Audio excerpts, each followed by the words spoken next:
The Trump administration says it settled a lawsuit with concert ticketing and venue giant Live Nation. The Justice Department's landmark antitrust lawsuit against Ticketmaster parent company Live Nation will now be settled out of court, the administration announced Monday.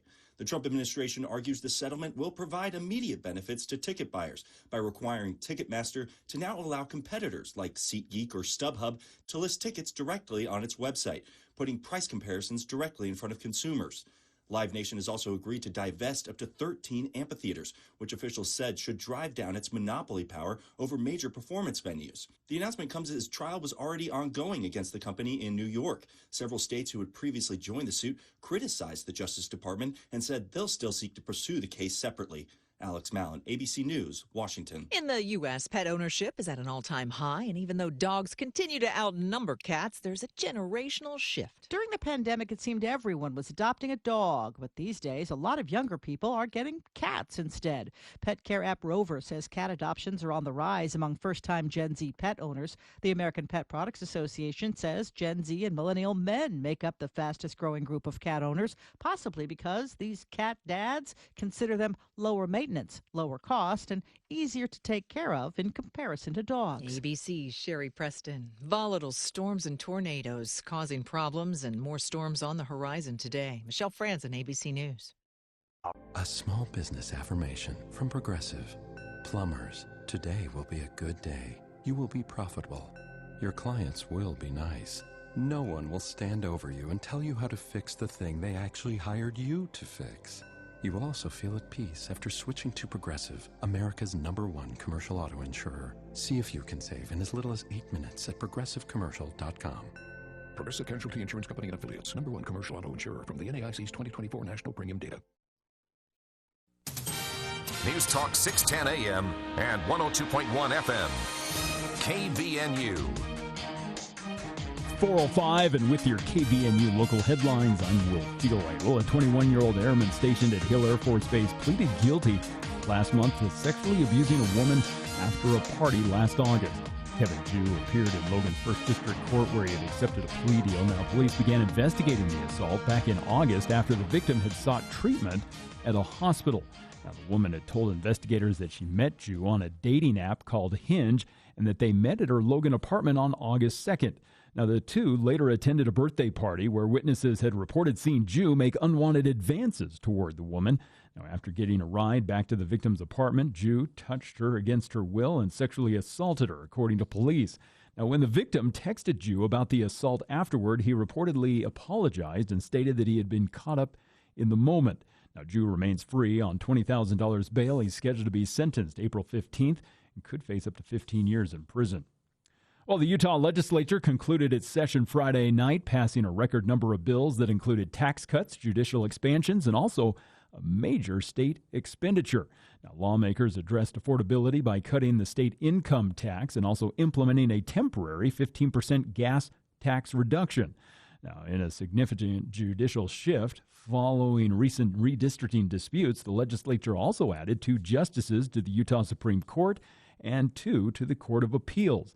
Now, the session also saw a surge in artificial intelligence legislation, and additionally, lawmakers approved a $125 million expansion to the state prison. And Wayne County Attorney Michael Wynn says he plans to seek the death penalty against an Iowa man accused of killing 3 women to steal their vehicles last week. Now, Wynn confirmed his intent to file the notice against Ivan W. Miller, who is currently fighting extradition from Colorado. Now, charging documents allege that Miller killed 86-year-old Margaret Oldroyd at her Lyman home to steal her car. He then allegedly murdered 65-year-old Linda Dewey and 34-year-old Natalie Graves at a nearby trailhead to steal their Subaru Outback. Now, the Utah Attorney General's office has offered to assist with the prosecution.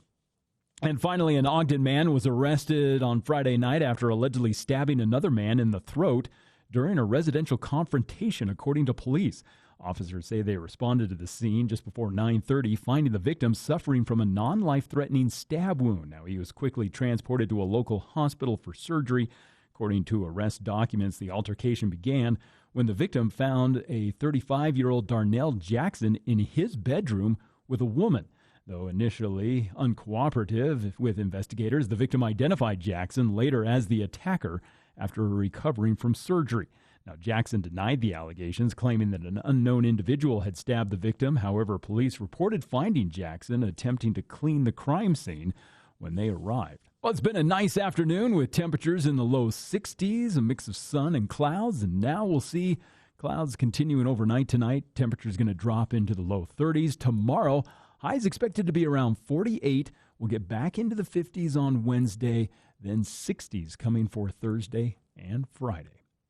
And I'm Will Feelright. I'll have another check of local news coming up at the bottom of the hour. Did you lose your fruit tree harvest last year? Don't let pests and disease take over again. Now's the time to protect your trees with Logan Extermination's Dormant Tree Spray Services. This time-sensitive treatment stops insects, insect eggs, and diseases before they start, keeping your trees healthy all season long. Logan Extermination will treat all trees and offers season-long protection packages too. Don't wait. Schedule today. Call Logan Extermination at 752-8450. That's 752-8450. Logan Extermination, a division of Anderson Seed and Garden. Breaking news and stimulating talk. KVNU 610 AM and 102.1 FM. Hi everyone, it's Congressman Blake Moore here. Strong families are the bedrock of our communities. That's why I'm focused on bringing Utah's core values to Washington and advancing pro-family legislation. I helped permanently increase the child tax credit, create investment accounts for children, and incentivize employers to provide better access to childcare, benefiting families and setting up our next generation for success. As a father of 4 boys, family is everything, and I am continuing to work on solutions to make raising a family in America more affordable. To learn more about what I am doing to advocate for you and your family in Congress, sign up for my weekly e-newsletter at blakemore.house.gov and follow along on social media at Rep. Blake Moore. If your family needs help navigating a federal agency or has questions about what I'm working on, please give my office a call at 801-625-0107. Happy to also help coordinate U.S. Capitol tours, take your comments, and provide legislative updates at any time. It is our honor to serve you and your family in Congress. Thank you. Paid for by official funds authorized by the House of Representatives. The Cache Valley Media Group Home and Garden Show, presented by Anderson Seed and Garden, is Friday and Saturday, March 20th and 21st at the Eccles Ice and Event Center in North Logan. Experience over 100 vendors with garden, concrete, doors, windows, pest control, landscaping, cabinetry, home remodeling, solar information, tree care. The list is endless. Food, fun, kids slides, bouncy houses, and activities provided by the United Way. Plus free parking, easy access, and so many ideas at this year's Cache Valley Home and Garden Show at the Eccles Ice Center, March 20th and 21st. KVNU's For the People with Jason Williams and Bill Walter. And it is Utah known as the fraud capital of the world.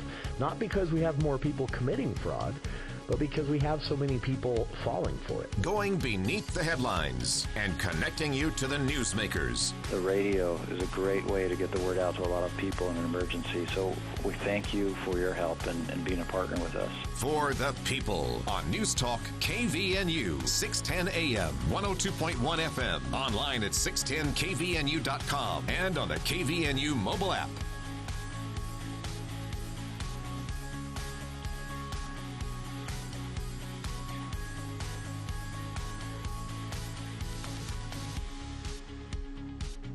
Welcome to KVNU's For the People. It is Monday, March 9th. I'm Jason Williams, 63 degrees here at the Radio Ranch at 4:11 in the afternoon. Not bad. It's take off the jacket, roll the windows down, driving weather out there. Got a little warm, actually, in the vehicle today. So, yeah, I'm liking it. Feels like the weather we'd expect a month from now, and, is a little concerning. Regarding our snowpack and water outlook heading into the normally hot and dry months. But I'm just kind of sticking my head in the sand about all that and enjoying the warm weather today. Hope you are too. But while still not sticking your head in the sand enough to be conserving water where you can. Coming up on the show today, we've got a lot to unpack from the legislative session. And for better or worse, some of it happened in the final minutes of the session. But we'll also talk about some of the biggest things, the good things that happened in the legislative session for northern Utah. And there were 2 real standouts, 2 that I think are just huge, even though they were a bit difficult to kind of explain. And that got lost in some of the other excitement of the final few days of the session. So we're going to spend some time on the passage of Representative Jason Thompson's child care tax credits you're going to want to hear what this is all about. It is passed. It is not a done deal. It's waiting for the governor's signature, but I would be really surprised if this got a veto, and the governor has signaled in no way that he's opposed to this. We'll talk about what some of the debate was, why some Republicans did vote against this, although it passed a couple of committees with unanimous yeas. There were some in the Senate that didn't like it, and we'll talk about what their objections were. But in the end, the bill did pass, and it is, again, waiting the governor's signature.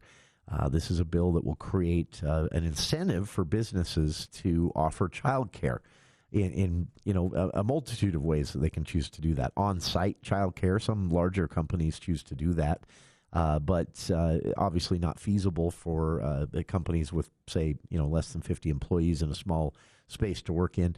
But they could offer some subsidies to their employees to offset the cost of child care. They could also offer those benefits as a way to recruit, which is what Representative Thompson is actually hoping happens with this, is that it becomes a recruiting tool for businesses here in northern Utah to hire. Northern Utah is one of the areas of the state that leads to that designation Utah gets of being a child care desert, meaning that there are just not enough child care options for the number of children and families in the state, realistically, and that the costs of child care are between 12 and 24% of a family's monthly budget. That's unaffordable. So it does keep a lot of people out of the workforce, men and women, though it does, according to the Utah Women in Leadership Project at USU, it does impact women much more so. There are many men that are impacted by this as well. The problem is that, there's this battle of philosophies at the legislature. You have one side saying, look, we're the pro-business state. We've got a great economy. It could be better even.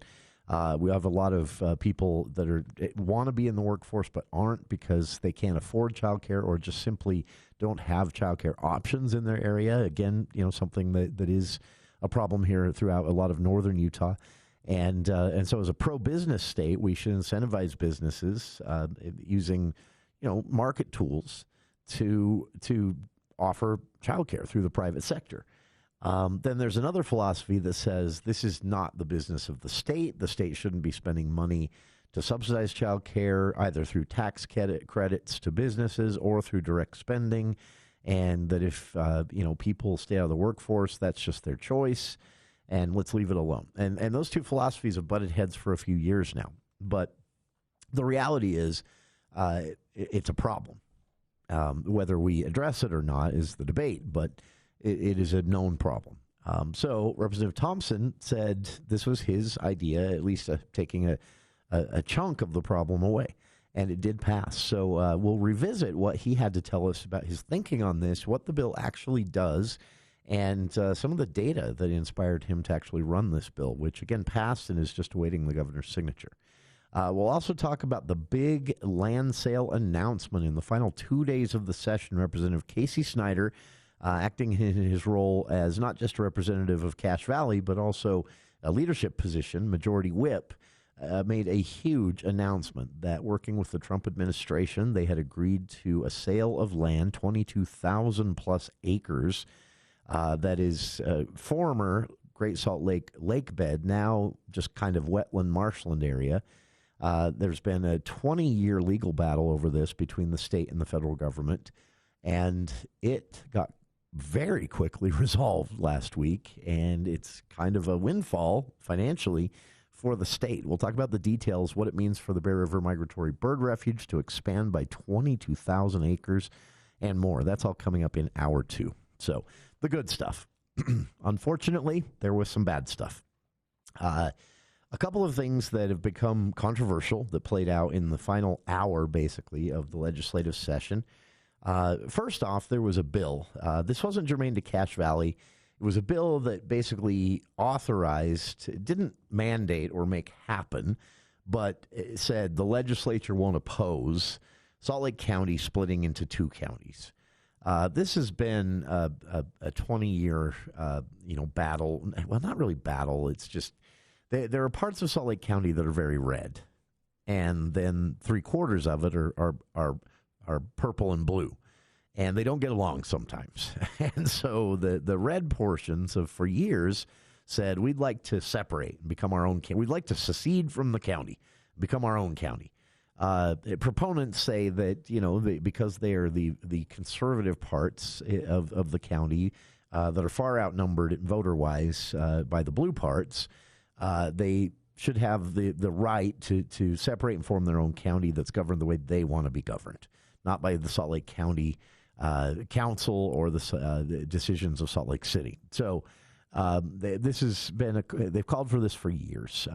Critics of the move say the problem is that county would not be able to function because it wouldn't have the revenue source that Salt Lake City provides that keeps the county running. And so it would need to mooch basically off of the county it just left. So that's been the debate. The legislature in the final minute, I'm not kidding, 11:59. I mentioned a couple times last week that constitutionally, legal mandate, they cannot do business after midnight. So I was watching this play out. And in person, and it was 11:59. Usually at that point, you'll see the Senate president look up at the clock, see that it's 11:59, and say, "Folks, I think we're done." And then mass applause erupt across the Senate floor. Same thing happens in the House. That didn't happen. What happened instead is the Senate president looked at the board, saw what bill was next, and called it. Many senators on the floor were actually surprised. There was a absolutely rushed attempt to explain this bill, read it into the public record, and vote. The vote started with 20 seconds to go. The vote finished at 12:01:14 a.m., 1 minute and 14 seconds after they can legally pass legislation in the general session. Senate President read the vote tally into the record, called the bill passed, and then said, "Folks, I think we're done." I was watching this play out, and I was thinking to myself, this could become a big deal. There are people that whether they supported the bill or not wouldn't matter.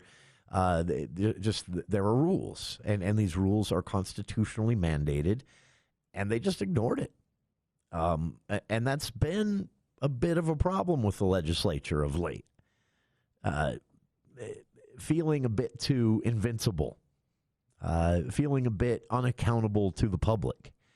Well, to my surprise, this became a huge deal. By Saturday morning, on Utah politics, social media, Twitter, Instagram, even some of the TikTok accounts I checked, everyone was talking about this. They broke the rules. Initially, Senate leadership defended the vote, saying that there were 15 votes recorded when the clock struck midnight, and that's more than half the Senate, or that's half the Senate almost. So they kept voting, and that's okay. Apparently, they talked to the lawyers because this morning, Senate President Stuart Adams released a statement basically saying, "Oops, our bad. We shouldn't have even entertained this vote. This was." It broke the rules, and we're now saying this bill did not actually get a legislative floor debate and vote and did not pass. I also found out, talking with some of the Senate staffers, that there was pressure on the governor as well. They had people telling the governor, "Hey, they broke the rules. They did business past midnight because they wanted this bill to pass, and it didn't come up in time." And they can't do that.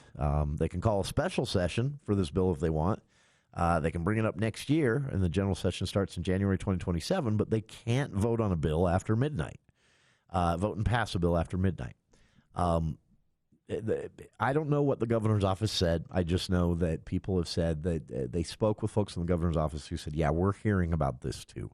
So I'm guessing all parties sat down and said, the bill's not important enough to risk the public backlash and the loss of public trust, so let's just own it. And they did. To their credit, Senate President Stuart Adams again today saying, upon further review, this bill did not get a final vote before the clock ran out, and we rule that this bill, after all, did not pass. So I'm glad to see them, this time at least, take some accountability and remember that there are rules for a reason. So there was one other thing that's getting a lot of discussion today, a bill that was subbed out in the last 40 minutes of the session that was basically a gift from the legislature to the backers of the Repeal Prop 4 campaign.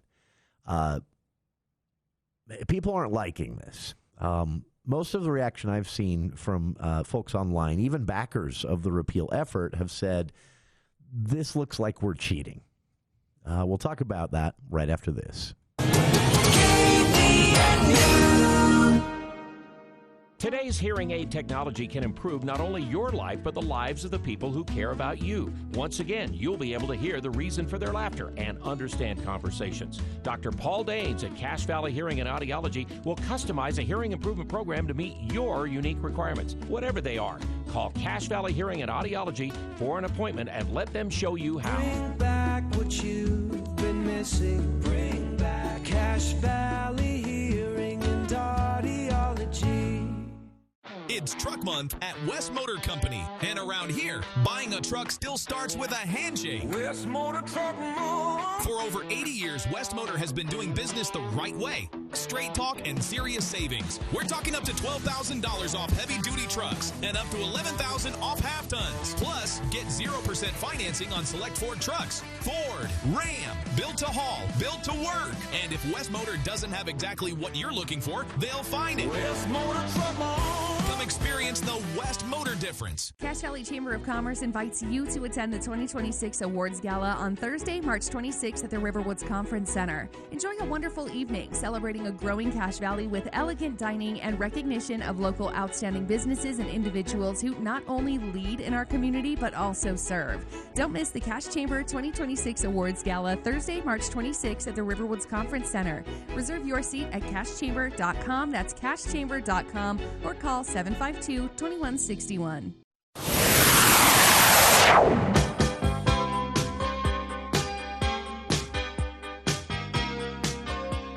Coming up in hour two, we'll get to the good stuff that happened in the legislative session, but starting off here with two of the not-so-great things. Both of these things happened in the final hour of the session. The first, I already detailed, lawmakers voting on a bill past midnight against the rules, tried to say we had 15 votes recorded when the clocks ran out, so we kept voting.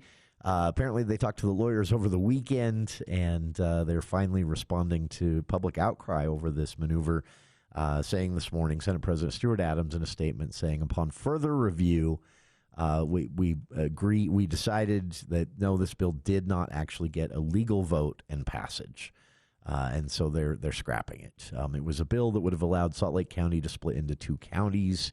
Wouldn't have mandated it. It was just the bill saying the legislature wasn't opposed to it, and if there was such a move ever, they would allow it. There are a group of more conservative counties in the county that, or more conservative cities in the county that have talked about doing this for years to get away from the more left-leaning, or very left-leaning Salt Lake County dominant political climate, separating into their own county. But the bill was ruled not passed. The legislature, they tried to defend it. The public outcry was large. And then, like I say, I'll bet they talked to the attorneys, and the attorneys said, if someone sues, you're going to lose.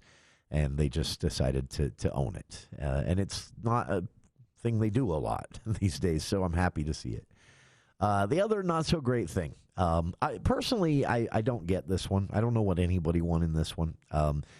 So you may have read a while back the Repeal Prop 4 people mounted a lawsuit or filed a lawsuit against Better Boundaries, who is currently running a Remove Your Signature campaign. The ballot initiative drive was successful, but just barely in 3 Senate districts, by a few hundred votes in 3. So the Better Boundaries group that originally passed the 2018 on the ballot, voters approved the independent redistricting, the anti-gerrymandering proposition in 2018. Repeal Prop 4 wants to undo that, and they got the signatures, but just barely. So the remove your signature campaign that follows the final day of signature counting for 30 days by state law, per state law, is underway, and it's aggressive. And Better Boundaries was sending out prepaid postage envelopes to people saying, you've signed, if you've changed your mind, fill out this form and mail it back. We'll even pay the postage. The repeal group filed a lawsuit saying that's illegal.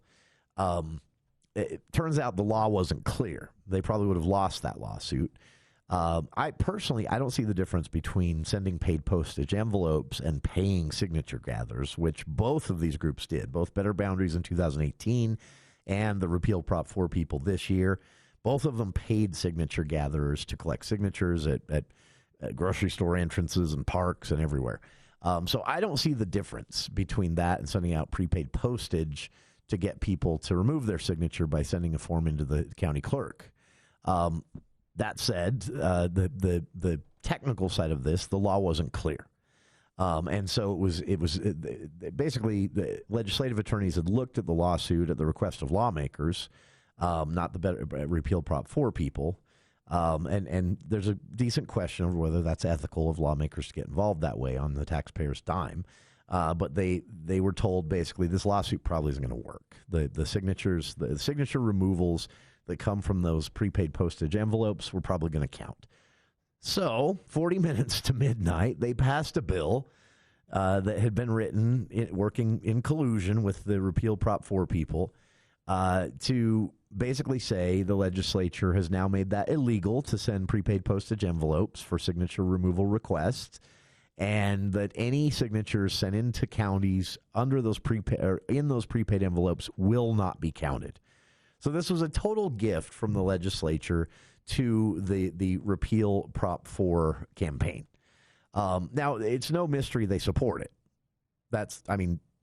Every Republican lawmaker on the Hill has basically said they support the repeal drive. The party chair, Rob Axson, is the one who launched it after a judge ruled that the Prop 4 maps, creating a one blue district and 3 red districts for our congressional representative, would stand for the 2026 elections.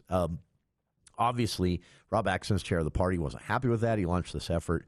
They got about $4+ million out of state money, which is ironic because they criticized Better Boundary for taking $1 million of out of state money in 2018, and then they took $4 million. But it's the nature of politics these days for both parties. But either way, here we are. There's nothing wrong with the legislature doing this, but I get why people are. So a lot of folks, even some who are big backers of the repeal effort, are saying this looks like we cheated. We shouldn't have done this, especially in the last 40 minutes. Swap a bill, basically, add new language. So originally, when this was talked about a week ago, it was proposed in a committee that they clarify the law and say in Utah it is illegal to mail prepaid postage envelopes to someone to request that they remove their signature from a ballot initiative they'd previously signed. Fine for the legislature to clarify that so there's no confusion in the future. Absolutely fine. Nothing wrong with that. The problem is it then sat in a committee for a week, and in the last 40 minutes, they swapped the language of the bill to add one line, making that decision by the legislature retroactive and immediately in effect. That was the gift to the repeal effort from the legislature. And people are saying, look, as state lawmakers, you're there to represent the state. You're there to represent everyone. And you've said all along you just want this on the ballot for people to decide. And now you're putting your thumb on the scales, working directly with the repeal campaign during the legislative process that all taxpayers pay for. There's nothing wrong with it. There's nothing illegal about it. It is a bad look. And it does undermine, I think, the credibility of the repeal effort, which is unfortunate because I personally think putting this on the ballot, you're basically asking voters, have you changed your mind since 2018? No one should really be opposed to that. And so the legislature, not able to help themselves in that final, it seems like this always happens in the last few hours of the session. They can't stop themselves from abusing their own process and undermining public trust in their own process. And I don't get it. You should want the public to feel this is credible so you don't have to constantly defend it. But in the final hours, it's like they lose their minds and they can't help themselves. This helped no one. If anything, actually, the legislature offering such a blatant gift to the repeal Prop 4 group by sneaking in the text, making it last minute, making it retroactive and immediately in effect, canceling out any signatures that have been sent into the county clerks already on these forms to have their signatures removed from the initiative. It looks like a total gift. It looks like collusion. And it, if anything, is a gift in the end to Better Boundaries, because Better Boundaries can now go out and campaign on this. They can go say, look, they're being sneaky. They worked with our opponents in this campaign and rewrote state law last minute before the public could weigh in to give them a freebie on a few hundred signature removal requests. And I guarantee you Better Boundaries will be out there campaigning on exactly that by the end of the week. It's just short-sighted. Just respect the process. There are rules for a reason. I love the legislative process. It's slow, it's clunky, but done right, it is a really good process as long as no one tries to abuse it. And unfortunately, there are a handful of lawmakers, and sometimes it's the same ones, that just can't seem to help themselves. Thankfully, I can report, at least never in the 20-plus years I've been following the legislature, I've never seen a Cache Valley lawmaker be one of these handful, ever. So that's to our credit. So those were the two bad things that wrapped up the session, both happening in the last hour of the legislative session, unfortunately. Everything else, though, was pretty dang good. And there were two things that were huge, actually, for northern Utah. We'll talk about those at the start of Hour 2 of today's show. But stick around. More of Hour 1 after these headlines with KVNU's Will Feel Right.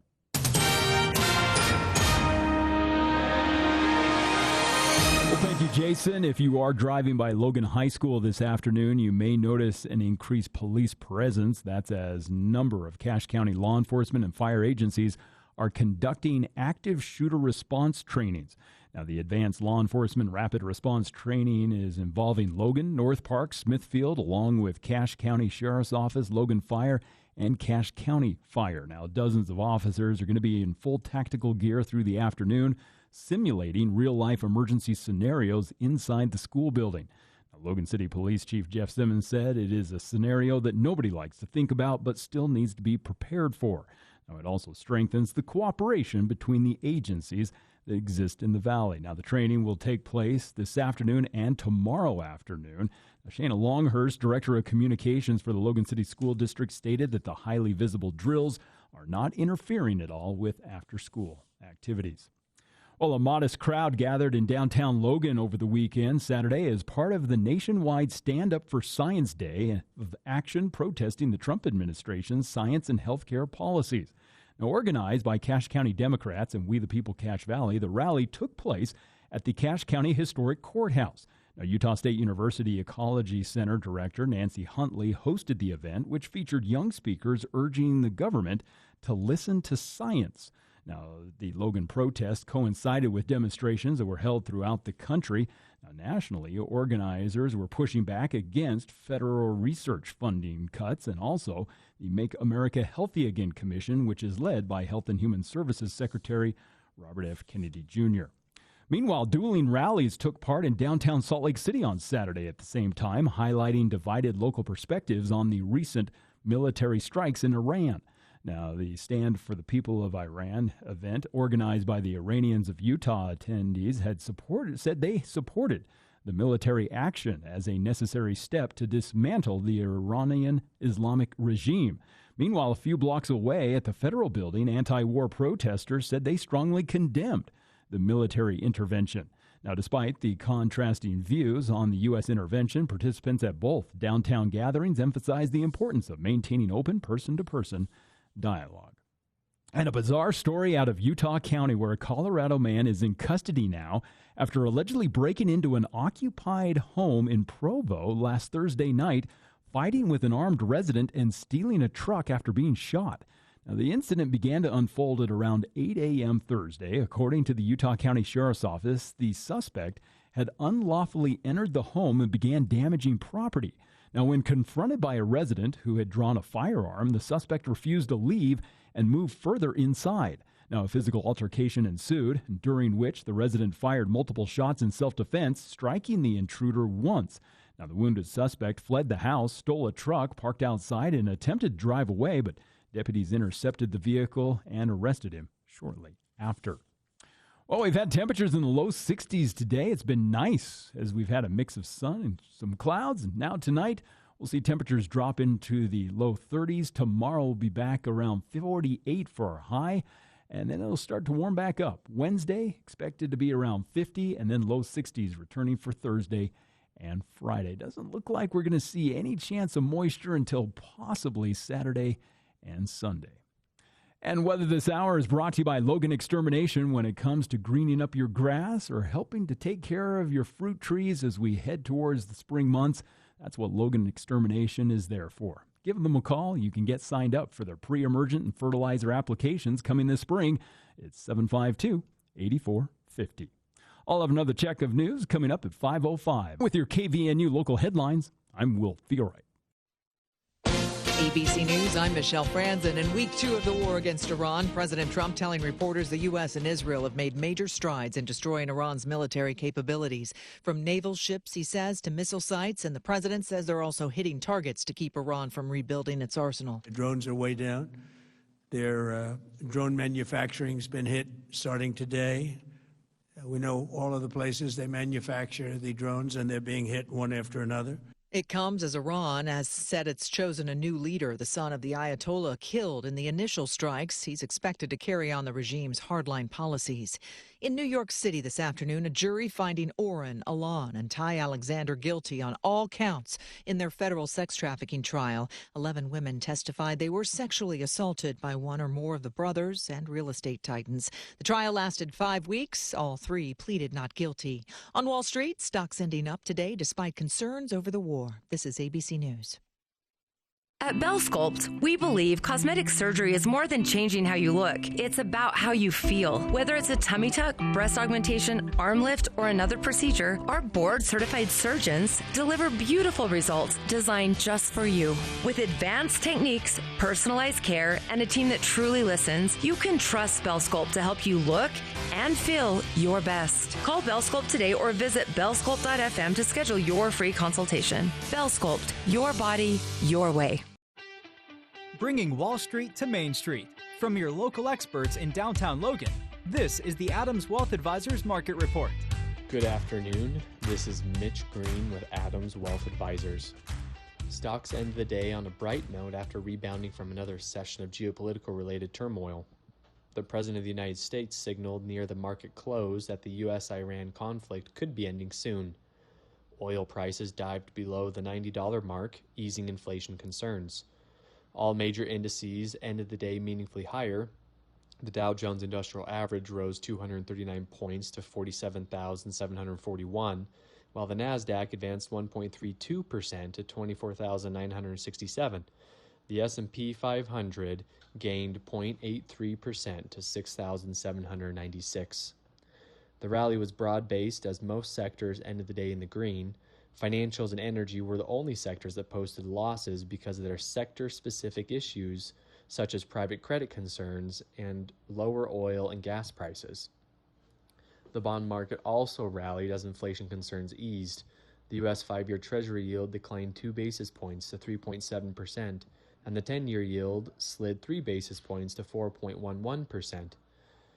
There was no major economic data today, so let's shift our attention to another topic gaining traction lately, and that is private credit.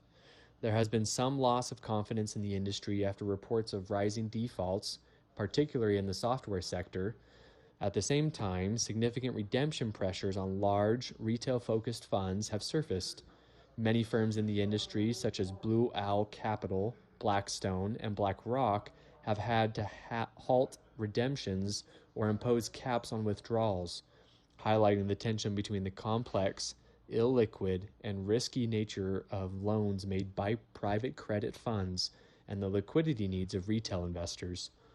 Tomorrow we will receive the Small Business Optimism Index and existing home sales data, which will help paint a picture of the U.S. economy.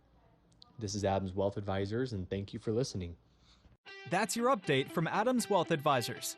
guiding your financial future one day at a time. For personalized help planning yours, reach out to us at 435-752-1702. See you soon, Cache Valley. Advisory services offered through Adams Wealth Management, a registered investment advisor. For important disclosures and more information, visit adamswealthadvisors.com. Hi, this is Mark Anderson from Anderson Seed and Garden. Now is the perfect time to prune your trees before spring growth kicks in. Proper pruning keeps your trees healthier, safer, and looking their best. If you're a do-it-yourselfer, we've got everything you need.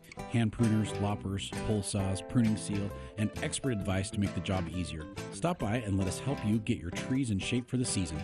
Anderson Seed and Garden, 69 West Center in Logan.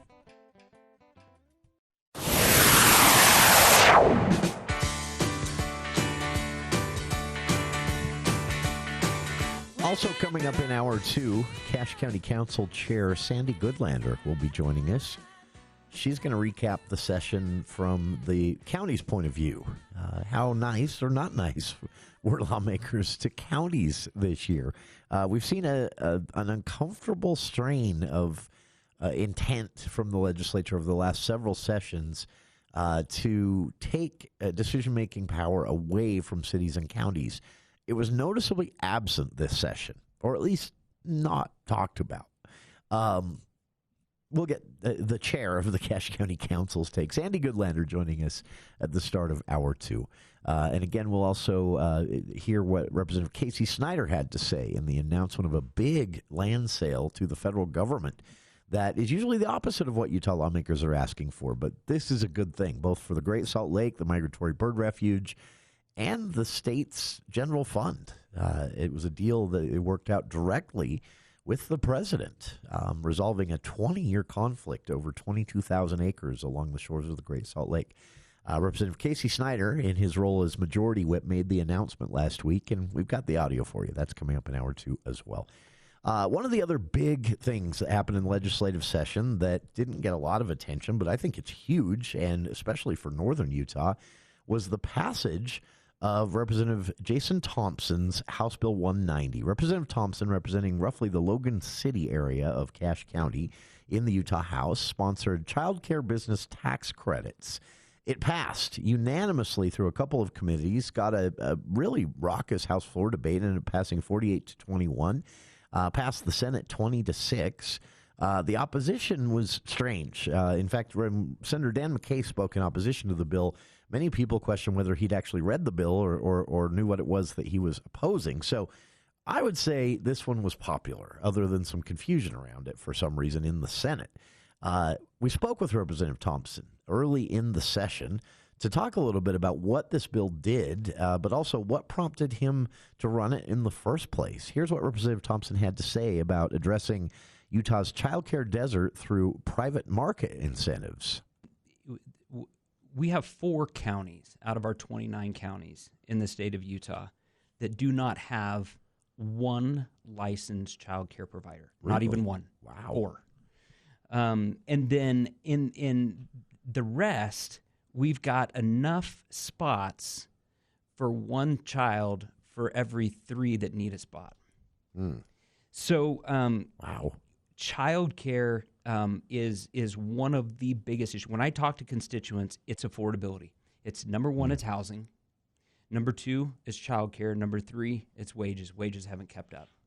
Sure. And these are 3 of my biggest concerns. Last session, I had 2 child care bills. We tried to move the needle a little bit on that. I didn't love the tax credit bill last year, but this year, I'm excited. I'm excited about what we're doing for childcare this year.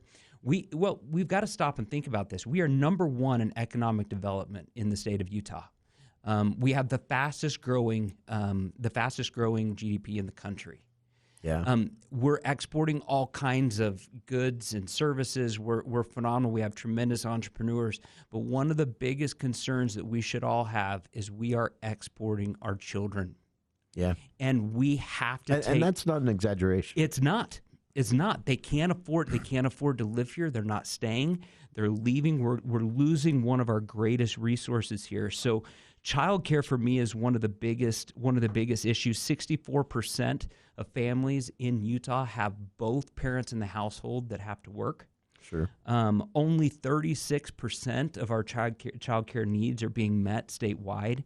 If you look at just cost, let's look at in Utah, center-based care averages more than $11,300 per year for one child. Wow. Okay, that's 12. That's one child. One child.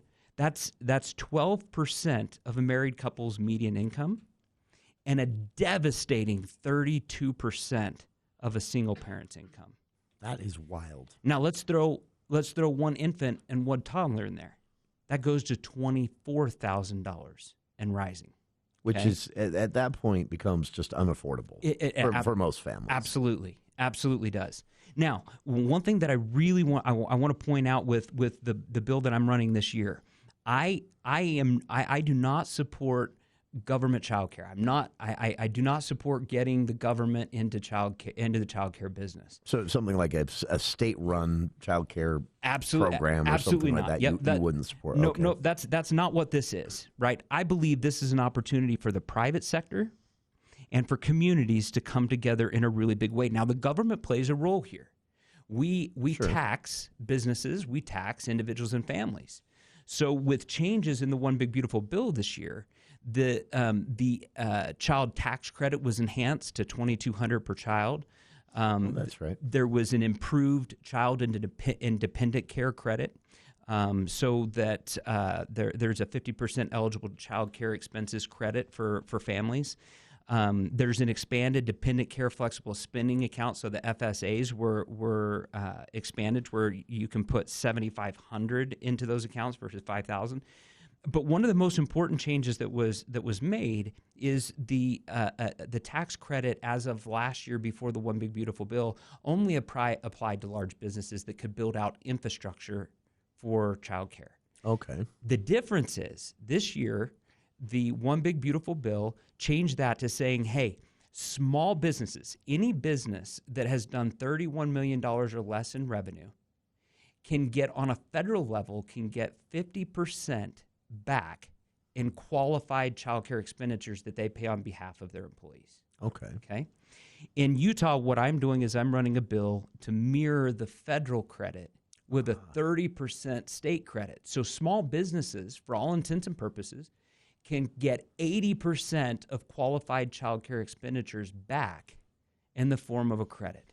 That's a nice incentive. It is. It is and that's what we need to incentivize the private sector to step up and to really help with this issue that is a societal issue. This is a societal issue.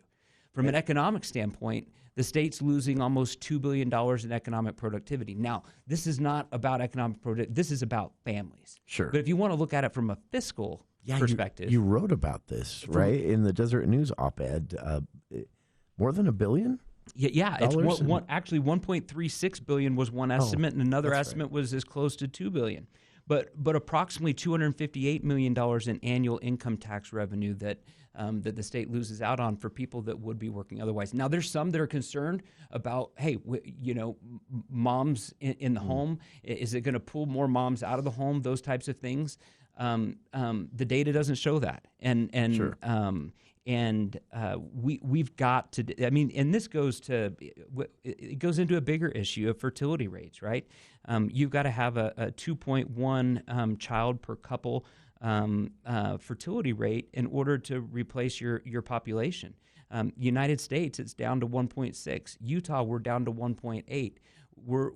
And that's been a rapid decline here in Utah. Been a rapid decline. Yep, and it's been a steady decline over the past 15 years. That's wild. And so families need support. They've been screaming for support.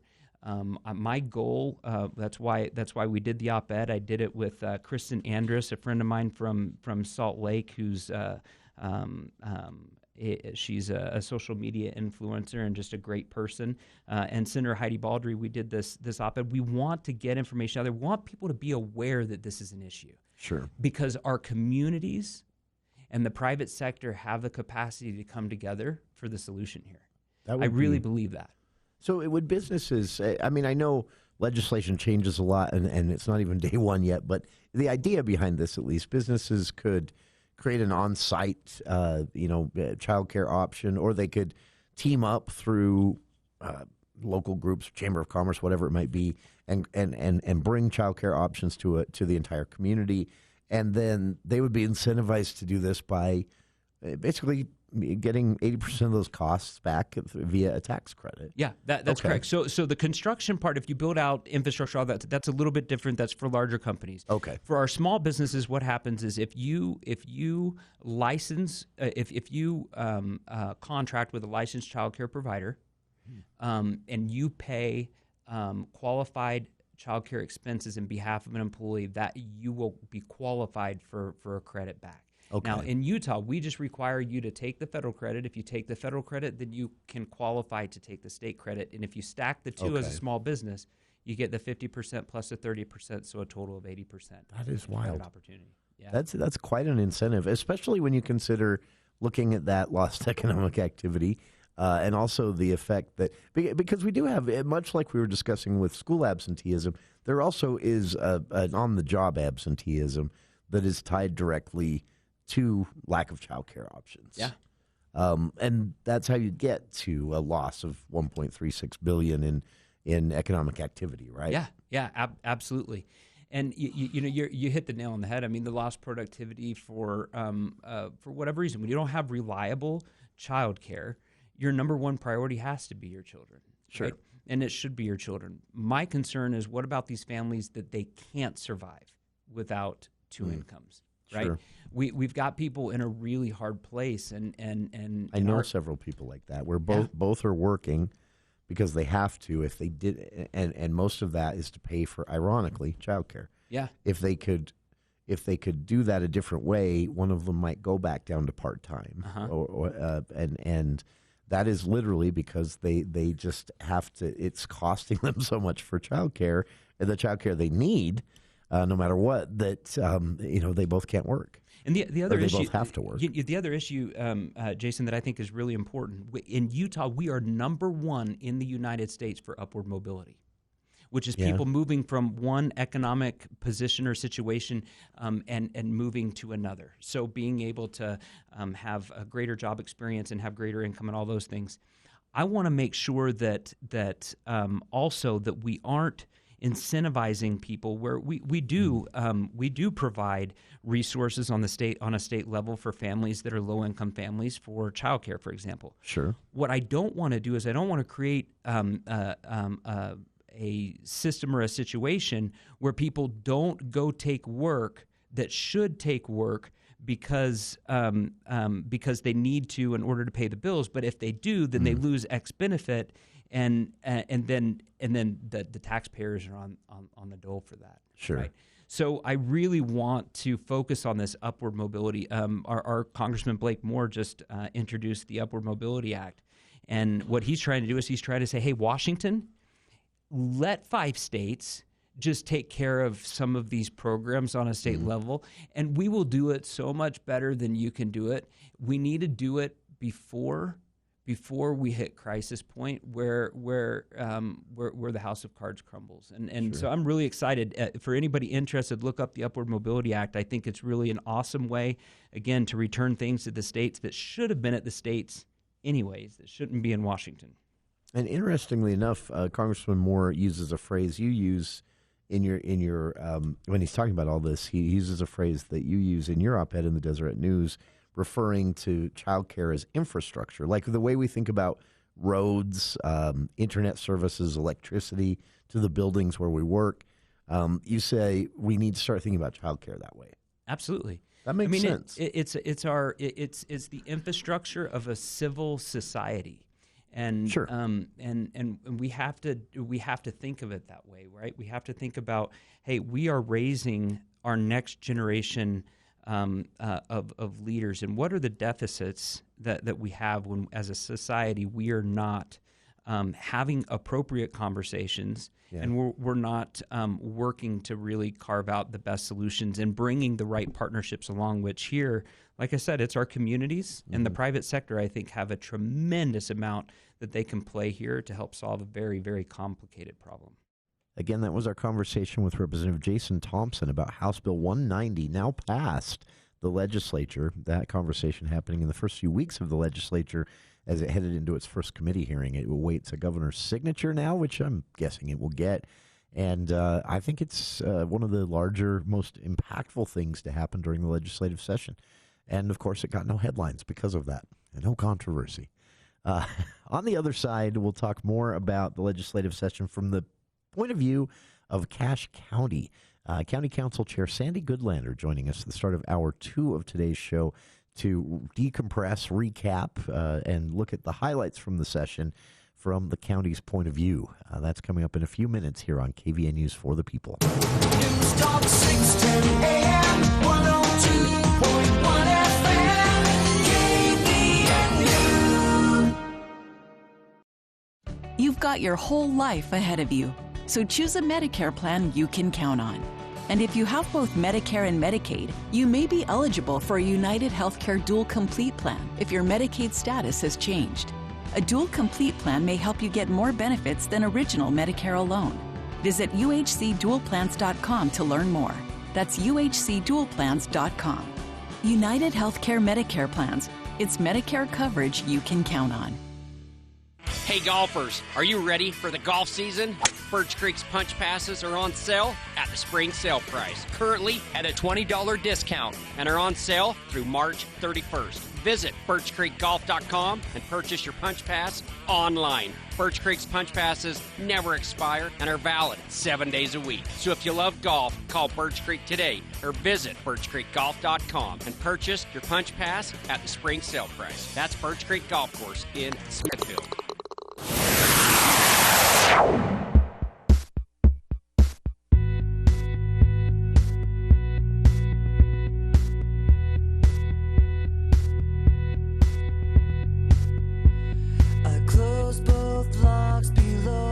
That's it for Hour 1 of today's show. Thank you for being with us. I hope you'll stick around. We're kicking off Hour 2 with Cache County Council Chair Sandy Goodlander. How was the legislative session for counties this year? The last few, they made some scary comments. It was better this year, but